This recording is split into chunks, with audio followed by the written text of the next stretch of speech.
नमस्ते प्रणाम दोस्तों, हमारे YouTube चैनल पर आप सभी का स्वागत है। एक बहुत धमाकेदार तुलसी माता की विदाई का समय का गीत लेकर आए हूँ, आप सबके बीच में भेज रही हूँ।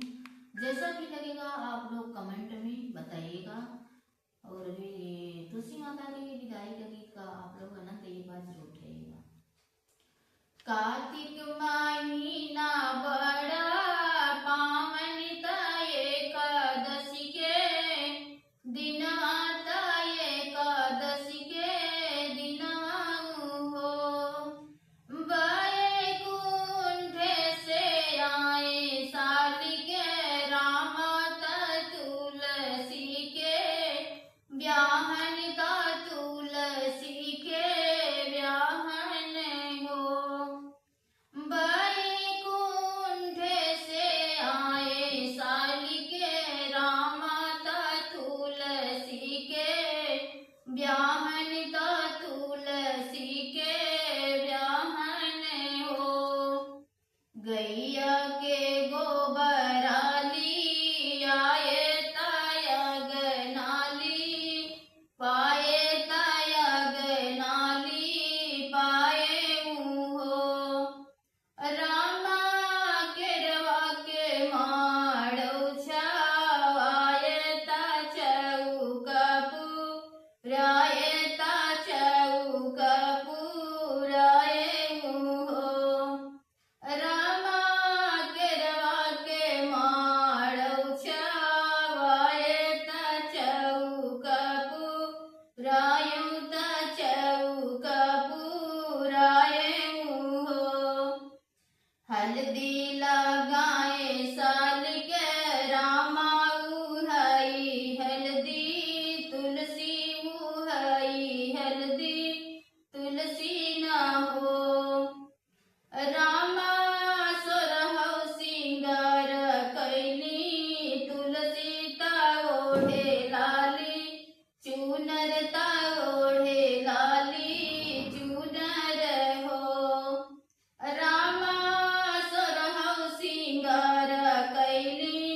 तुलसी ता ओढ़े लाला चुनरी, ता ओढ़े लाला चुनरी न हो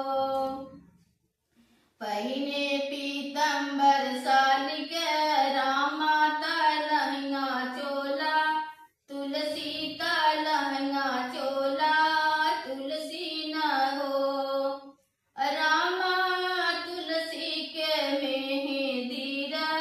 जायता पियरीरा गायों ता पियरीरा गाये हो रामा तुलसी के मेहंदीरा चायों ता पियरीरा गायों ता पियरीरा गाये हो मड़े में बैठे साल के रामा ता सांगे मोरी, तुलसी ता सांगे मोरी, तुलसी न हो रामा ब्रह्मा जी वेदवा पढ़ावै तारी से मुनि मंत्र बाचै ऋषि मुनि मंत्र बाचै हो रामा ब्रह्मा जी वेदवा पढ़ावै तारी से मुनि मंत्र बाचै ऋषि मुनि मंत्र बाचै हो तुलसी के होई गाबी यहवाता बानी दूला हिनिया ता बानी दूला हिनियानु हो रामा सब सखी मांगला गावै ता खुशिया माँ नावै ता खुशिया माँ नावै हो रामा सब सखी मांगला गावै ता खुशिया माँ नावै ता खुशिया माँ नावै